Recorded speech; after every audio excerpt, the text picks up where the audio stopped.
Hi hello ನಮಸ್ಕಾರ. ಕರ್ನಾಟಕದ ಪ್ರತಿಯೊಬ್ಬ ಪ್ರೇಕ್ಷಕರಿಗೆ ನಮಸ್ಕಾರ. ಇವತ್ತು ನಾನು ಸಂಕ್ರಾಂತಿಗೆ ವಸ್ತುನಾಮ್ ಅಂತಂದು ತೆಲುಗು ಫಿಲ್ಮು, ವಿಕ್ಟೋರಿ ವೆಂಕಟೇಶ್ ಅವರ ನಟನೆಯ ತೆಲುಗು ಫಿಲಮ್ ನೋಡ್ಕೊಂಬಂದೆ. ಒಂದು ರೇಂಜ್ ತುಂಬ ಸಖತ್ತಾಗಿದೆ ಫಿಲಮು. ಪಕ್ಕಾ ಫ್ಯಾಮಿಲಿ ಎಂಟರ್ಟೈನ್ಮೆಂಟ್ ಫಿಲ್ಮು. ಈ ಚಿತ್ರಕ್ಕೆ ಅನಿಲ್ ರವಿಪುಡಿಯವರು ಡೈರೆಕ್ಷನ್ ಮಾಡಿದ್ದಾರೆ. ತುಂಬ ಅದ್ಭುತವಾಗಿ ಮೂಡಿ ಬಂದಿದೆ ಸಿನಿಮಾ, ತುಂಬ ಚೆನ್ನಾಗಿದೆ. ವಿಕ್ಟೋರಿ ವೆಂಕಟೇಶ್ ಅವರ ಮಗನ ಕ್ಯಾರೆಕ್ಟರ್ ಏನಿದೆ ಅಲ್ಲ, ಗಿಚ್ಚಿ ಬೇರೆ ಲೆವೆಲ್ ಆ್ಯಕ್ಟಿಂಗ್ ಇದೆ.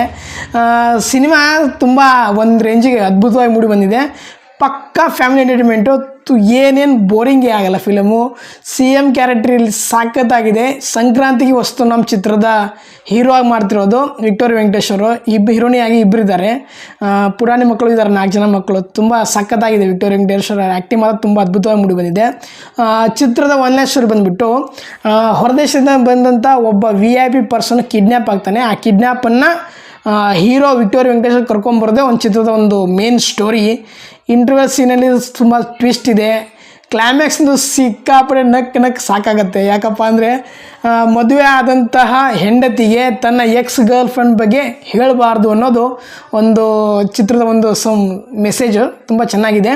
ಮತ್ತು ಕ್ಲೈಮ್ಯಾಕ್ಸಿಗೆ ಇನ್ನೊಂದು ಮೆಸೇಜ್ ಏನಪ್ಪ ಅಂದರೆ, ನಾವು ಕಲಿತಂಥ ಶಾಲೆಗಳಲ್ಲಿ ಗುರುಗಳು ಹೇಳ್ತಾರಲ್ಲ, ಅವರಿಗೊಂಥರ ಒಂದು ಮೆಸೇಜ್ ಸಖತ್ತಾಗಿದೆ ಮೆಸೇಜು. ಕ್ಲೈಮ್ಯಾಕ್ಸ್ ತುಂಬ ಸ್ವಲ್ಪ ಎಮೋಷನ್ ಇದೆ. ಸಖತ್ತಾಗಿದೆ ಮೂವಿ, ಯಾರು ಮಿಸ್ ಹೋಗ್ಬಿಡಿ. ಮತ್ತು ಕನ್ನಡ ಸಿನಿಮಾಗಳ ಬಗ್ಗೆ ರಿವ್ಯೂ ಮಾಡ್ತಿರ್ತೀನಿ. ದಯವಿಟ್ಟು ನನ್ನ ಚಾನಲ್ ಸಬ್ಸ್ಕ್ರೈಬ್ ಮಾಡಿ, ಹಾಗೆ ಬೆಲ್ ಐಕಾನ್ ಒತ್ತಿ. ಜೈ ಹಿಂದ್, ಜೈ ಕರ್ನಾಟಕ. ಮತ್ತೆ ನಮಸ್ಕಾರ.